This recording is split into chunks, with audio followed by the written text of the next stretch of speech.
تب روتا ہے، وہ تو روتا ہے پیسے نہ ہو تب روتا ہے، وہ تو اس وقت روتا ہے جب اس کا مال چلا جائے، اس کو تو بعدوں کا گناہگار کو تو بعدوں کا سزا ملتی۔ اللہ فرماتے تو دنیا کے لیے روئے گا، میرے لیے نہیں رو سکتا۔ اور جو رب کریم کے بندے ہوتے ہیں انہیں اللہ کہتا ہے تو دنیا سے بے نیاز ہے، تیری آنکھ سے آنسو جب بھی ٹپکے یا میرے لیے ٹپکنا چاہیے یا محمد مصطفیٰ کے لیے ٹپکنا چاہیے۔ آپ اگر اس بات کو تھوڑا سا غور کے ساتھ سمجھے تو تمام اولیاء صلحات کیا یہ رو رہے ہیں، تڑپ رہے ہیں، کیا اس کی وجہ تھی؟ نمازیں کم رہ گئی تھی، روزوں میں کمی تھی، فرائض ادا نہیں کرتے تھے کہ رویا کرتے تھے؟ کیوں روتے تھے؟ حضرت سیدنا عمر فاروق رضی اللہ تعالیٰ عنہ کے بارے میں صحابہ کہتے ہیں جناب عمر فاروق جب نماز پڑھاتے اتنا رویا کرتے تھے کہ 7ویں صف تک ان کے رونے کی آواز جایا کرتی، 7ویں صف تک ان کے رونے کی آواز جاتی۔ ہم لوگ بن کے بیٹھ گئے ہیں، ہم یہ سمجھتے نہیں کہ ہماری حیثیت کیا تھی اور رب کریم نے ہمیں نوازا کیا ہے۔ آپ پڑھیے کتابیں، میرے رسول پاک صلی اللہ علیہ وسلم فرماتے ہیں میرا عمر جس گلی سے گزرے شیطان رستہ بدل جاتا ہے۔ نبی پاک فرماتے ہیں میرا عمر جب تک دنیا میں رہے گا دوزخ کو تالا لگا رہے گا۔ اس صاحب عزد الغابہ نے لکھا ہے نبی پاک صلی اللہ علیہ وسلم نے حضرت جبریل امین کو بلایا، فرمایا چل میرے عمر کی شان بیان کر۔ تو حضرت جبریل امین علیہ السلام عرض کرنے لگے یا رسول اللہ صلی اللہ علیہ وسلم 950 سال اگر اللہ مجھے عمر دے، 950 سال رب عمر دے اور پھر بھی میں عمر فاروق کے فضائل بیان کروں تو میں نہیں کر سکتا، عمر کی شان میں نہیں بیان کر سکتا، 950 سال بھی اگر میری عمر ہو۔ نبی پاک نے فرمایا پھر میرے ابو بکر کے بارے میں، عرض کی یا رسول اللہ ابو بکر کی تو بات اس سے بہت آگے کی ہے نا۔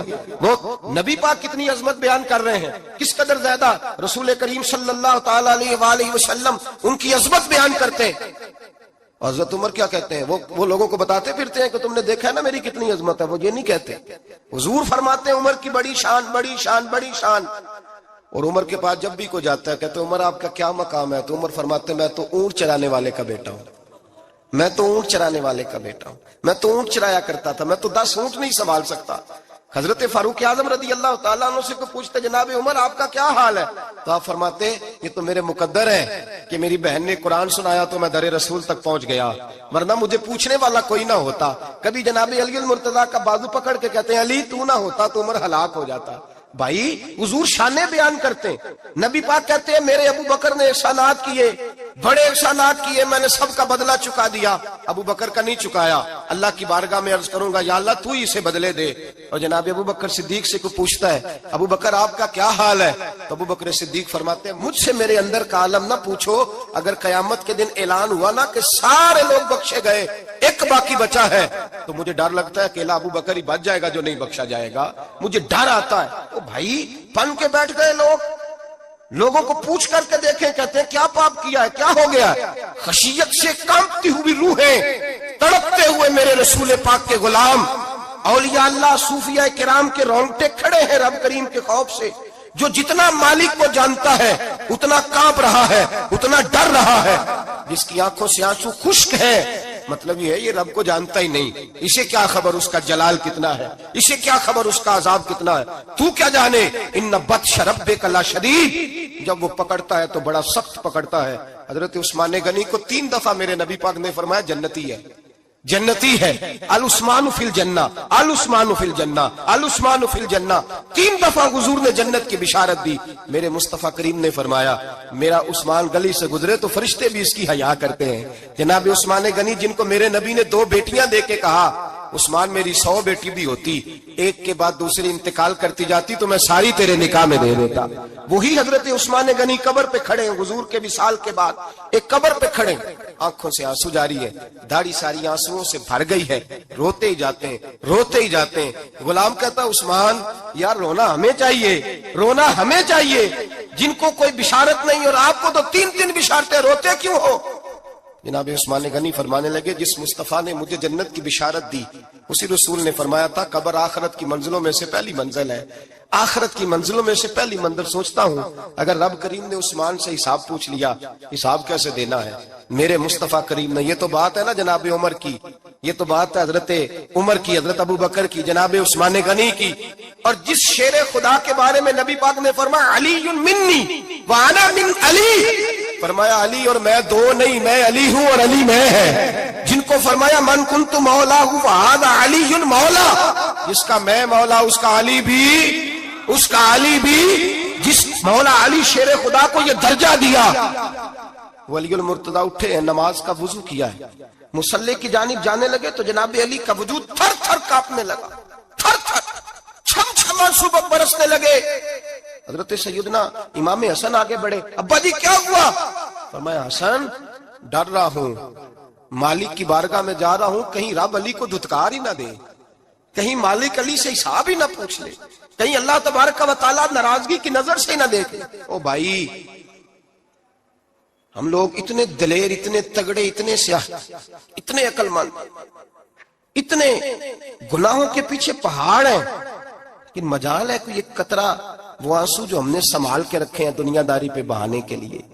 کبھی اپنا حساب کر، کبھی سوچ۔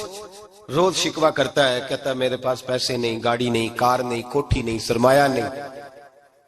کبھی سوچ جو کچھ ہے، اگر رب کریم میرے اور آپ کے اعمال دیکھے تو ہماری حیثیت ہے کہ وہ سارا کچھ ہمیں دیا جاتا، ہماری اوقات تھی کہ وہ ہمیں دیا جاتا جو اس نے دیا ہے۔ ٹٹول کے دیکھیں، عمر گزر گئی، شکوے کرتے، ذرا پلٹ کے دیکھیں، اگر ہمارے گناہ اور ہماری نیکیاں اکٹھی کی جائیں تو ہم جزا والے نہیں سزا والے نکلتے ہیں معاذ اللہ۔ محمود غزنوی بڑا پیار کرتے تھے ایاز کے ساتھ، بڑا پیار کرتے تھے، نوازا کرتے تھے، روز کوئی نہ کوئی تحفہ ملتا تھا ایاز کو۔ کچھ حسد کرنے والوں نے کہا محمود تو اسے تحفے دیتا ہے اور یہ جنگل میں اسلحہ اکٹھا کر رہا ہے، یہ تیرے خلاف علیحدہ سے فوج تیار کر رہا ہے، کچھ وقت آئے گا یہ تجھے چھوڑ کے علیحدہ سے بادشاہی کا دعویٰ کر دے گا۔ محمود غزنوی کہنے لگے یہ کس طرح کی بات؟ کہا تمہیں پتہ ہے کہ ایاز اثر سے لے کر عشاء تک کہاں رہتا ہے؟ محمود کہنے لگے یار واقعی میں نے کبھی پوچھا تو نہیں، شک کا بیج بو دیا، شک کا بیج بو دیا۔ محمود غزنوی کہنے لگے اچھا آج میں پیچھا کروں گا، تفتیش کروں گا، تحقیق کروں گا کہاں جاتا ہے، تحقیق کروں گا۔ محمود غزنوی نکلے پیچھا کرنے۔ عصر کے بعد ایاز نے جنگل کا رخ کیا، محمود بھی پیچھے پیچھے ہو لیے۔ کہتے ہیں جنگل کے بیچ جا کے ایک جھونپڑی آئی، اس جھونپڑی کے اندر ایاز گئے، دروازہ کھولا، اندر چلے گئے۔ مجھے بڑا غصہ تھا کہ ہر بات مجھے بتاتا ہے، یہ کیوں نہیں بتائی؟ جب ایاز اندر گئے تو میں نے زور زور سے دروازہ کھٹکھٹایا غصے کے ساتھ۔ ایاز نے دروازہ کھولا، باہر آئے، میں نے کہا پیچھے ہٹ۔ ایاز پیچھے ہٹے تو میں اندر چلا گیا۔ محمود کہتے ہیں جب میں اندر گیا تو میں نے اس جھونپڑی میں ایک پرانا کرتا لٹکا ہوا دیکھا، ایک ٹوٹے ہوئے جوتے پڑے ہوئے دیکھے، ایک چھوٹا سا ڈنڈا دیکھا، ایک مٹکا، ایک پیالہ دیکھا۔ میں نے ساری تلاشی لی تو چند ٹوٹی پھوٹی پرانی چیزیں۔ میں نے کہا یاز یہ کیا ہے؟ تو کہتے ہیں یاز کہنے لگا بادشاہ ٹٹول کے دیکھ لے، یہی کچھ ہے جو تو نے دیکھا۔ میں نے کہا یہ ہے کیا؟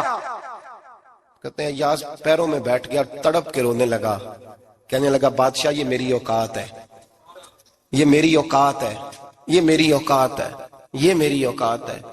کہا کیا مطلب؟ کہنے لگا جس دن تیرے پاس آیا تھا نا تو یہ میری کائنات تھی کل، آج تیری مہربانیوں نے مجھے یہاں تک پہنچا دیا ہے۔ میں جو تیرا غدار نہیں نہ ہوتا، میں جو تیری نافرمانی نہیں کرتا، اس لیے نہیں کرتا کہ میں ہر شام آ کے اپنی اوقات یاد کرتا ہوں، اور پھر مجھے روز رات کو میرا نفس کہتا ہے اس کا وفادار رہنا، اس کا وفادار رہنا۔ تو اس حال میں تھا جب آیا تھا، اگر یہ بگڑ گیا تو پھر تجھے اپنی اوقات کا پتہ ہے نا۔ محمود غزنوی نے سینے سے لگایا، کہنے لگے آج تک تو بچا بھی اس لیے ہے کہ تو اپنی اوقات نہیں بھولا۔ ملا رومی کہتا ہے اپنی اوقات یاد رکھ، تو کیا تھا؟ تجھے ایک رات سونے نہ دے تو اپنی ٹانگوں پہ کھڑا نہیں ہو سکتا، تیری وہ آنکھ لے جائے تو کچھ نہیں کر سکتا، وہ تجھے معذور کر دے تو کچھ نہیں کر سکتا۔ 30 سال کے اونچے 7 فٹ قد کے جوان اس نے فالج زدہ کر کے اسپتالوں میں ڈال دیے، وہ کچھ نہ کر سکے۔ بڑے بڑے پہلوان جو کہتے تھے کہ ہم اٹھے تو دنیا اٹھتی ہے، اس نے پھینک دیے من و مٹی کے نیچے، کچھ نہ کر سکے۔ اپنی حیثیت نہ بھول۔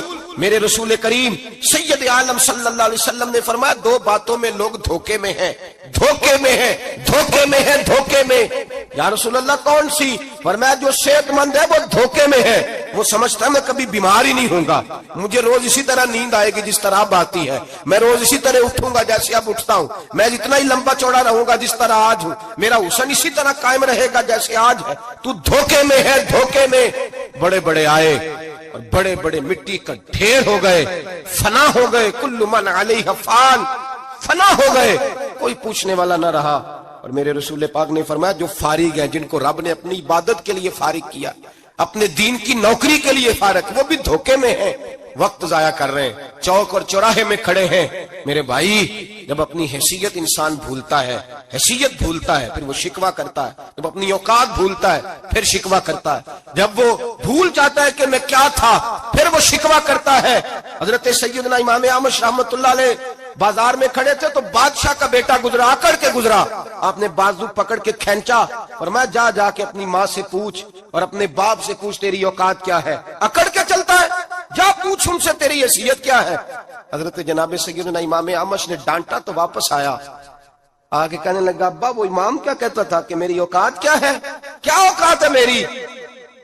تو باپ اور ماں دونوں گھورنے لگے، کہنے لگے بیٹے ہمارے پاس دولت بھی تھی، گھر بھی تھا، مکان بھی تھا، جائیدادیں بھی تھی، بادشاہت بھی تھی، پر ہم دنیا کے دروازوں سے بھیک مانگ مانگ کے تھک گئے تھے۔ عرش کا مالک ایک بیٹا عطا نہیں کرتا تھا، ایک بیٹی نہیں دیتا تھا، تڑپ گئے تھے، روتے تھے، سسکتے تھے۔ پھر وہی امام احمد جنہوں نے آج تجھے گلی میں کھڑا کیا ہے، اس کے دروازے پہ جا کے بیٹھ گئے۔ ہم نے کہا رب ناراض ہو گیا، دعا کرو ہم سے راضی ہو جائے، چلو زیادہ نہیں ایک لال ہی ہمیں دے دے۔ کہ امام اعمش دعائیں کیا کرتے تھے تو تب اللہ پاک نے تو ہمیں عطا کیا تھا۔ تیری او بھائی اپنی حیثیت کا تو تعین کر، تو بڑھ بڑھ کے باتیں کرتا ہے، تو بڑا کھل کھل کے بولتا ہے، اپنی حیثیت کا تو تعین کرنا، ذرا اندازہ تو کرنا کہ تو کون تھا، کہاں سے آیا ہے، تیری اوقات کیا ہے۔ یہاں لوگ ایک منٹ میں آگے نکل جاتے، پلٹ کے دیکھ تو صحیح۔ اور میرے بھائی جو بڑے لوگ تھے وہ تڑپا کرتے تھے۔ حضرت فضیل بن عیاض رحمت اللہ علیہ فرماتے ہیں بغداد میں بارش نہیں ہوتی تھی، قحط پڑ گیا، جانور پیاس سے مرنے لگے، جوان بچے بوڑھے نڈھال ہونے لگے۔ فرماتے ہیں میں بھی نکلا، سفیان ثوری بھی نکلے، اور بھی کئی صوفیاء میدان میں نکلے، دعائیں مانگی پر بارش نہیں ہوتی تھی۔ فرماتے ایک جھونپڑی سے ایک سفید بالوں والا اور گندمی رنگ والا ایک بوڑھا غلام نکلا جو کسی کا ملازم تھا، باہر آیا جھونپڑی سے، ہم اسے دیکھ رہے تھے، وہ ہمیں دیکھ نہیں رہا تھا۔ فرماتے ہیں اس کے چہرے پر عبادت کے نشان تھے، دور سے اس کا چہرہ دیکھتے لگتا